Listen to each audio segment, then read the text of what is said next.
This is a lecture from Open Tuition.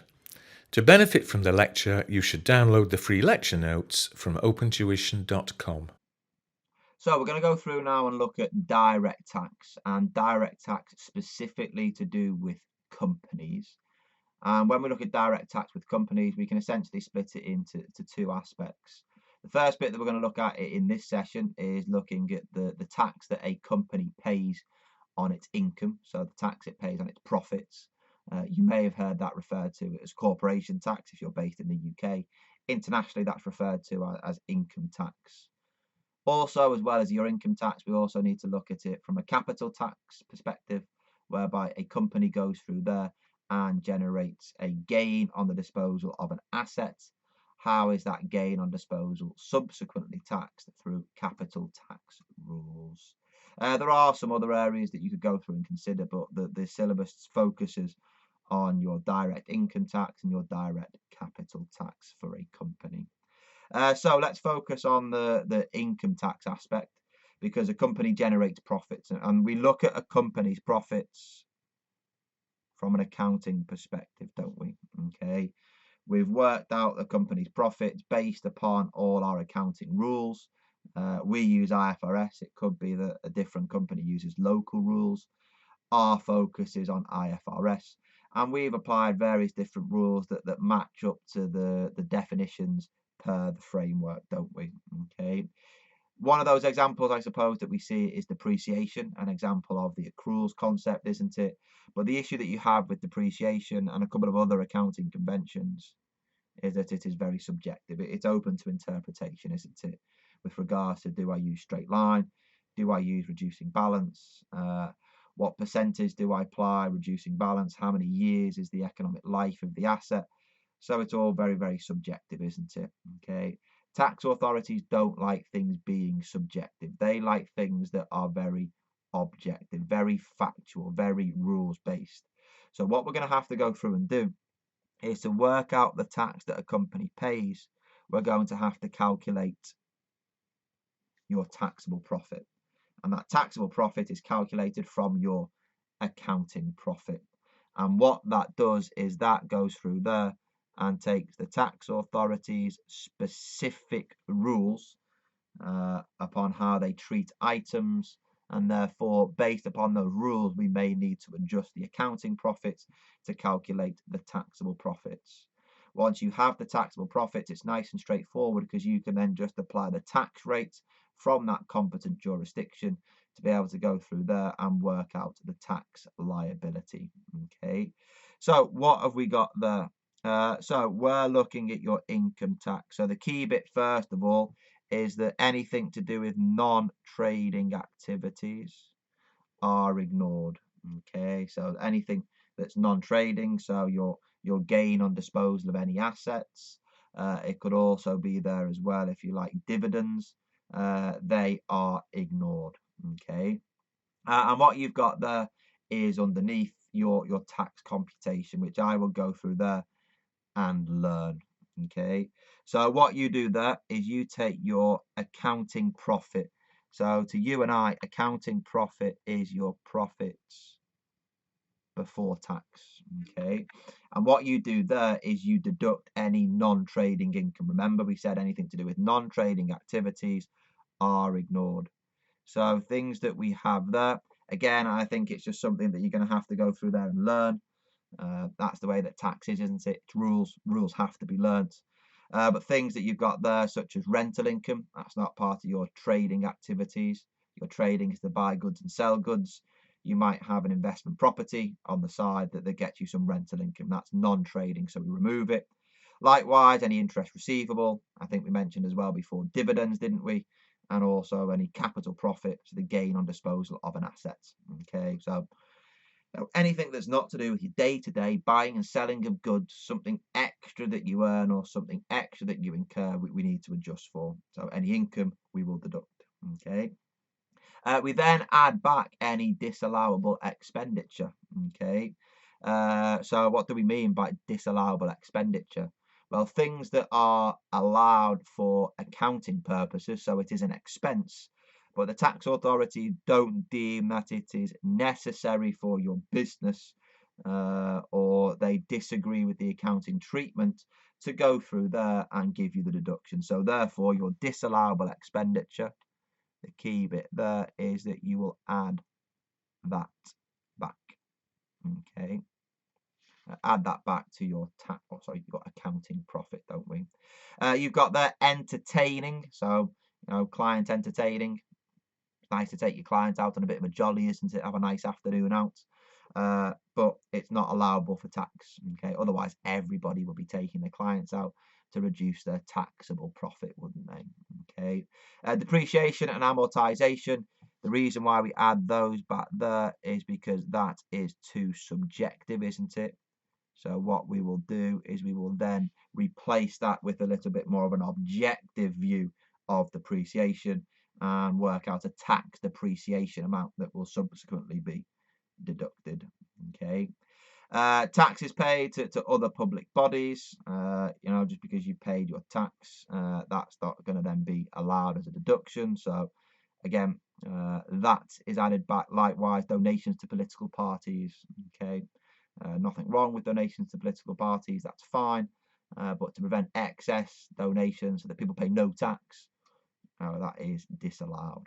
Okay, the key one that you've got there, however,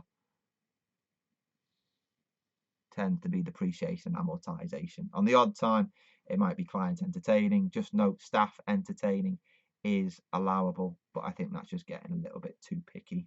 Okay, so what you've got there is we've looked at the non-trading income, we've looked at the disallowable expenditure, so that gives you your adjusted trading profit before you go through there and then deduct your capital allowances. Capital allowances is your UK speak for looking at your tax depreciation, and again that's based upon specific tax rules. For now, we will just be given the tax depreciation within the question. In the next video, we will go through there and see how to calculate the tax depreciation following the tax authority rules. Okay. Before we go through and do an example,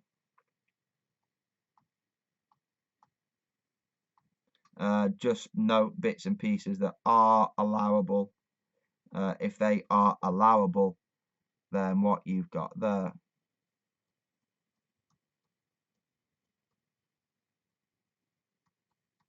is that there's no adjustment. You don't need to add it back. It's already been deducted, so there's no adjustment to your accounting profit. Okay, so I don't think there's anything there that particularly jumps out. Okay, again, I wouldn't worry about it too much in terms of learning, though. It's just a little bit of time. Interest paid, that's fine as long as it's for trading purposes and not, if you like, for investment purposes. Staff wages, I think that makes sense, doesn't it? You need to be allowed to deduct that. Legal expenses, advertising, audit, trade subscriptions, repair. Just note again, tax paid to lower levels of government. I wouldn't pay any attention to that whatsoever. What do I mean by lower levels of government? It just gets a little bit too complex and then becomes too specific for the country that you are then looking at with your competent jurisdiction. So let's go through and have a look at two examples for your income tax computation. Again, both of these scenarios involve, is it country X? And when you're looking at country X, remember, country X pays tax at a rate of, is it 25%? Okay, so in the exam, if it wasn't country X, it would tell you the rate of tax. Okay, so if we have a look at the first one, it says the bit in bold wants us to work out, is it the tax payable? So to work out the tax payable, we need to work out the taxable profit, so adjust the accounting profit, and then once we've got the taxable profit, we can apply that 25%, can't we? Okay. So it says company M is resident in country X and makes an accounting profit of 350,000, so that's our starting point. It includes depreciation of 45,000, so that is disallowable, isn't it? Likewise, there is a disallowable expense of 20. So both of those disallowable expenses, we need to go through there, don't we? and add back. Okay. The tax allowable depreciation is it as 30,000. Again, that tax allowable depreciation is what we are going to go through there, isn't it? And deduct. Okay, that's what we need to deduct to get our taxable profit. So what we've got there, if we go through there and look at income tax computation number 1, my accounting profit was it as $350,000. We add back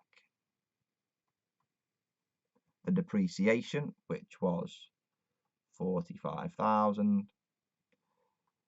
We add back the disallowable expenditure, which is there as 20,000, isn't it? And then what we will do is we will replace the accounting depreciation with your tax depreciation, which gives me 30,000. Okay.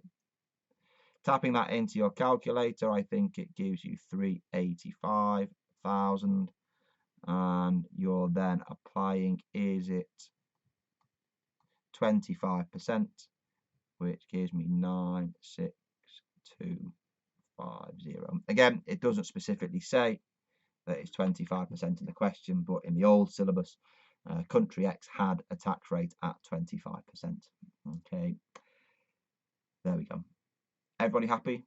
It's not too bad, is it really? Okay, if you remember the pro forma, as I said, it doesn't go through there and overly test you or overly complicate things when it comes to looking at the computations. It wants to ensure that you have a basic understanding of the principles of how it works.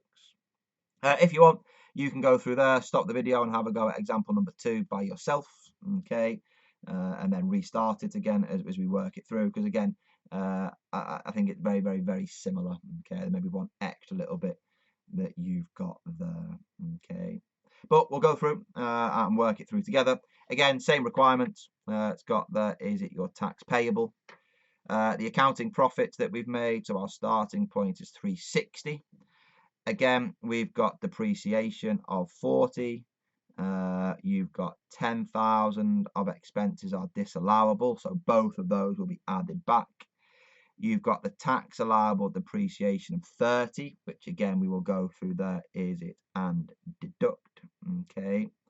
The other one that you've got now, the new bit, if you like, that accounting profit includes non-taxable income. Okay. So remember that non-taxable income there, you will need to go through there, won't we? And deduct your non-taxable income. Okay. Likewise, your tax allowable depreciation, you will deduct, whereby the depreciation, the disallowable expenses you add back. Okay, makes sense? Hope so. So what you've got there, if you look at, is it number 2, we start off there, is it, again with our accounting profit. Our accounting profit in this instance was 360,000. We are now going to deduct, is it, your non-taxable income, which was 35,000. We then add back the depreciation, don't we? The depreciation was 40,000. You add back the disallowable expenditure, which was 10,000. You deduct the tax depreciation, and again the tax depreciation is there as 30,000, and when you total that up, does it give you, I think, 345,000. Okay, again, the only bit that was new in this example compared to the previous one was the non-taxable income. Okay, that is what we deduct. Again, what we can go through there and do is we can take the 345. We're looking there, aren't we, at country X, which has a 25% tax rate. So there, I think your tax works out at 86250. Don't worry, the examiner's then not going to test you on that number, trying to get you to account for it, work out what the expense is in profit or loss and the liability in the SFP. Essentially, that is the liability in the SFP. That number there, just above my right shoulder, 86250, that is the liability, isn't it? Which will be adjusted for under or over provisions. But we're not worried about that here. We are just worried and concerned about the calculation of the taxable profit, to then be able to go through there and work out the tax liability, or here, as it's referred to, is it the tax payable? Have a go at some of those questions in the revision kits. They're pretty straightforward, and you'll find yourself doing quite well within the exam. Next, we're going to move on and look at your capital allowances or tax depreciation in a bit more detail.